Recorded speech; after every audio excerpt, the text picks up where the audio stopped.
Hi friends, మీకు తెలుసా ఇప్పటి వరకు భూమి మీద పుట్టిన జీవజాతులన్నిటిలో ప్రజెంట్ భూమిపై బ్రతుకున్న జీవజాతులు కేవలం 1% మాత్రమే అని. మిగిలిన 99% జీవులన్నీ ఆల్రెడీ భూమిలో సమాధి అయిపోయాయి. 50 కోట్ల సంవత్సరాల క్రితమే కోట్లాది జీవులు ఈ భూమిపై పుట్టాయి, జీవించాయి. కానీ వాటిలో 99% జీవులు భూమిపై జరిగిన ఒక ప్రళయం కారణంగా శాశ్వతంగా అంతరించిపోయాయి. వాటి సమాధులపైనే ప్రస్తుతం మనం జీవిస్తున్నాం. ఇలా సమాధి అయిపోయిన వాటిల్లోనే ఒక జాతి అప్పటి జీవులన్నిటికీ రారాజులా ఉండేది. సుమారు 10 కోట్ల సంవత్సరాల పాటు భూమిపై ఉన్న జీవులన్నిటినీ శాసించింది. ఆ జాతి పేరే డైనోసార్. రారాజుగా బ్రతికిన అంతటి భారీ కాయమైన డైనోసార్స్ జాతి మొత్తం ఎలా అంతరించిపోయింది? డైనోసార్స్ మాత్రమే కాదు, ఆ కాలంలో పుట్టిన చాలా జీవజాతి కనుమరుగైపోయింది. కానీ ఒక జాతి మాత్రం ఇప్పటికీ దాని ప్రతాపం భూమిపై చూపిస్తుంది. అదే దోమ కీటకాల జాతి. పెద్ద పెద్ద డైనోసార్స్ జాతులే అంతరించిపోయాయి. సరిగ్గా కంటికి కూడా కనిపించని సైజులో ఉండే దోమలు బ్రతుకున్నాయంటే నమ్మబుద్ధి కావడం లేదు కదా. ఇప్పుడు ఈ వీడియో చూడకపోతే ఎప్పటికీ ఈ విషయం అర్థం కాదు. అందుకే ఈ వీడియోని ఎక్కడా స్కిప్ చేయకుండా పూర్తిగా చూడండి. ఇంకా టాపిక్ లోకి వెళ్తే, ఇప్పటి నుండి 65 మిలియన్ సంవత్సరాల క్రితం ఉన్న భూమికి ఇప్పుడు మనం చూస్తున్న భూమికి ఏమాత్రం సంబంధం లేదు. ఎంత డిఫరెన్స్ అంటే, ఇప్పుడు ఉన్న ఆకాశాన్ని అంటే హిమాలయాలు అప్పుడు లేవు. కానీ 10 కోట్ల సంవత్సరాల పాటు పర్వతాలంత ఎత్తులో డైనోసార్స్ జీవించున్నాయి. వీటిలో కొన్ని జంతువులు వేటాడే ఆహారంగా తీసుకునే మాంసాహారులైతే మరికొన్ని స్వభావంలో కూడా శాంతంగా ఉండే శాకాహారులుగా ఉండేవి. ఆ కాలంలో భూమిపై ఆక్సిజన్ చాలా ఎక్కువగా ఉండేది. చాలా భారీ సైజులో ఉండే డైనోసార్లకు కాంపిటీషన్ గా మరే జంతువు ఉండేది కాదు. అవే దేవుడు అనుకునేవి. కానీ అప్పుడు వాటికి తెలియదు వాటి మొత్తం జాతి చరిత్ర అవుతుందని. కొన్ని కోట్ల సంవత్సరాల క్రితం భూమి నుండి చాలా దూరంలో ఉన్న మార్స్ మరియు బృహస్పతి మధ్యలో యాస్ట్రాయిడ్ బెల్ట్ లో 2 యాస్ట్రాయిడ్స్ ఒకదానికొకటి ఢీకొని పెద్ద విధ్వంసం జరిగింది. 2 యాస్ట్రాయిడ్స్ ముక్కలు ముక్కలుగా చెల్లాచెదరైపోయాయి. వాటిలో ఒక శకలం అనంత విశ్వంలో చాలా బలంగా అత్యంత వేగంతో భూమి వైపుకు ప్రయాణించడం మొదలుపెట్టింది. దాని ఆకారం మౌంట్ ఎవరెస్ట్ కన్నా పెద్దది. సంవత్సరాల పాటు ఆ శకలం గంటకి 22,000 కిలోమీటర్ల/అవర్ స్పీడ్తో ప్రయాణించింది. అంత స్పీడ్తో ప్రయాణించిన ఆస్ట్రాయిడ్ చంద్రుడి దగ్గరకు వెళ్లిన వేగంలో మాత్రం ఏం తేడా రాలేదు. అదే వేగంతో భూమి వైపుకు తన ప్రయాణం సాగించింది. ఇంకా ఏ విధంగానూ ఆస్ట్రాయిడ్ స్పీడ్ తగ్గడం గానీ దారి మలడం గానీ జరగలేదు. అదే సమయంలో భూమిపైన ఎంతో ప్రశాంతంగా పచ్చని వాతావరణంలో డైనోసార్స్ తో పాటు మిగిలిన జీవజాతి అంతా హాయిగా నివసిస్తుంది.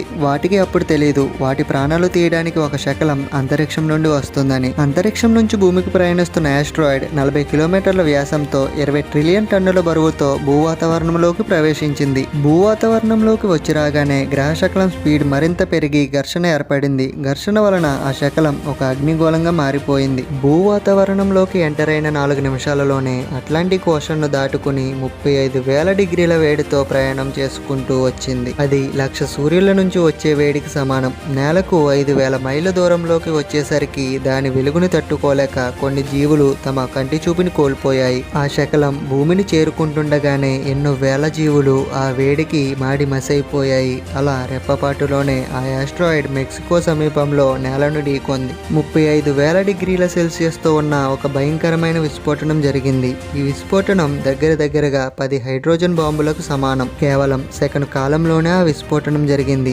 చుట్టుపక్కల ఉన్న డైనోసార్స్ అన్ని మరణించాయి. ఆస్ట్రాయిడ్ భూమిని తాకిన చోట 140 కిలోమీటర్ల వెడల్పు, 20 కిలోమీటర్ల లోతైన ఒక గోళం ఏర్పడింది. భూమి లోపల నుంచి వచ్చే రాళ్ళు, మట్టి అన్నిటికంటే వేగంగా గాలిలోకి ఎగిరాయి. సంఘటన జరిగిన ప్రదేశం నుండి 5,000 మైళ్ళ దూరం వరకు టెంపరేచర్స్ 600 డిగ్రీల సెల్సియస్ కు చేరుకుంది. అంత దూరంలో ఉన్నా సరే ఆ వేడికి డైనోసార్ల చర్మం కరిగిపోయి ద్రవంగా మారిపోయి ఆవిరైపోయింది. ఆ విస్ఫోటనం వల్ల రేగిన దుమ్ము ఆకాశంలో పెద్ద బొబ్బులా మారిపోయింది. భూమిలో మొదలైన భూకంప తరంగాలు సముద్రంలో పెద్ద పెద్ద తరంగాలను ఉత్పత్తి చేసి సునామీని పుట్టించింది. అగ్ని పర్వతాలు పేలిపోయాయి. మట్టి తుఫాన్లు, రాళ్ల తుఫాన్లతో వాతావరణం అల్లకల్లోలమైపోయింది. 60 కిలోమీటర్ల వేగంతో ఈ మట్టి తుఫాను ప్రయాణించింది. తుఫాన్ల వలన సూర్యుని కాంతి కూడా భూమికి చేరలేకపోయింది. వేడి గాలుల వలన మొత్తం మొక్కలు, చెట్లు కూడా నాశనమైపోయాయి. భూమి పైకి లేచిన కొన్ని రాళ్లు వేగంగా చంద్రుడి దగ్గరలోకి కూడా చేరాయి. మరికొన్ని రాళ్ల వర్షాన్ని కురిపించాయి. అలా ప్రతి చోట అడవిలోనూ సముద్రం పైన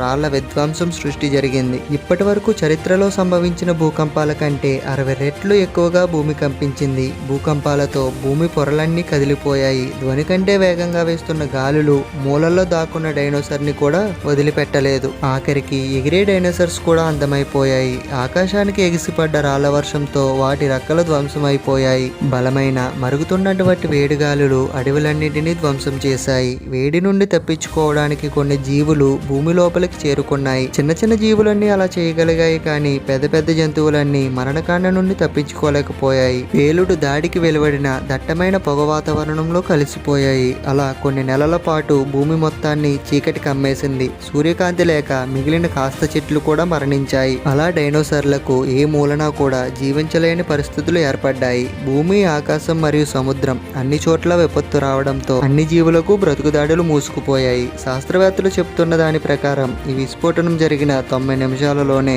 భూమిపైన ఉన్న డైనోసార్లతో సహా చాలా జీవజాతులు అంతరించిపోయాయి అని. కానీ ఇక్కడతోనే వీటి స్టోరీ ఎండ్ అవ్వలేదు. శాస్త్రవేత్తలు చేసిన పరిశోధనల్లో మరొక ఆశ్చర్యపరిచే విషయం ఒకటి బయటపడింది. డైనోసార్ల సమూహం, చనిపోయిన వంటి వేలాది జీవుల అస్థిపంజరాలు భూమి లోపల దొరికాయి. వాటిపై జరిగిన పరిశోధనల్లో కేవలం గ్రహశకలం చేసిన విస్ఫోటనం వల్ల కాకుండా వాటి అంతానికి మరొక కారణం కూడా బయటపడింది. వాటి మరణానికి ఒక చిన్న జీవి కారణమైంది. అదే దోమ. 1,00,000 సంవత్సరాల క్రితం ట్రయాసిక్ యుగంలో ఒక దోమ జాతి డైనోసార్లపై దాడి చేసింది. వీటిల్లో కొన్ని దోమలు చెట్ల నుండి వెలువడే ద్రవంలో చిక్కుకొని చెట్ల బెరడుల్లో లాకైపోయాయి. కోట్ల సంవత్సరాల పాటు ఒక అంబర్ ఫాజిల్ రూపంలో ఉండిపోయాయి. వీటిపై శాస్త్రవేత్తలు పరిశోధనలు చేశారు. దోమల పొట్టులో ఉన్న రక్తంలో ఉన్న బ్యాక్టీరియా డైనోసార్ అవశేషాలకు మ్యాచ్ అయ్యింది. దీని అర్థం ట్రయాసిక్ యుగంలో ఒక అంటువ్యాధి చెలరేగింది. అది దోమల ద్వారా వ్యాపించి డైనోసార్లను కొంచెం కొంచెంగా చెప్పడం మొదలుపెట్టింది. ఆస్ట్రాయిడ్ చేసిన విస్ఫోటనం వల్లనే కాక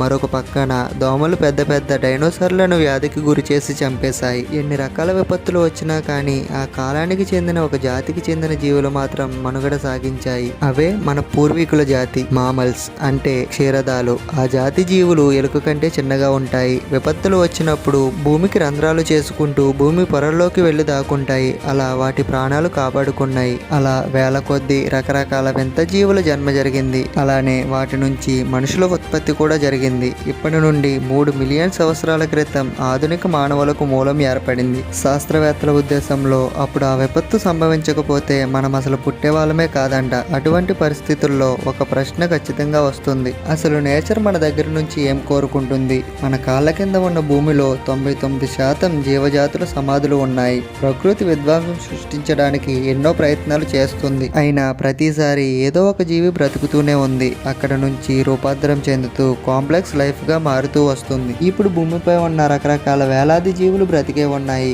వాటిలో ఒక్కటైన మానవ జాతి యొక్క ఎవల్యూషన్ కి కారణమవుతుంది. అంటే భూమిని దాటి అంగార గ్రహానికి కూడా చేరగలిగే తెలివితేటలు ఉన్నాయి మానవ జాతికి. కానీ ఏదో ఒక రోజు గ్రహశకలం మొత్తం భూమిని అంతం చేయగలదు. దానిని మాత్రం మానవ జాతి ఆపలేదు. అయితే ప్రకృతి మన నుంచి ఏం కోరుకుంటుంది? ఇతర గ్రహాలకు కూడా జీవజాతిని వ్యాప్తి చేయమనా?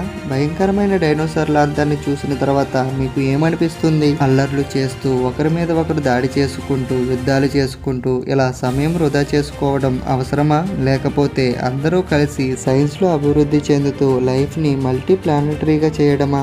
రేపు ఏం జరుగుతుందో మనం చెప్పలేం. రేపు ఒక గ్రహశకలం మనిషి అంతానికి కారణం కావచ్చేమో చెప్పలేం.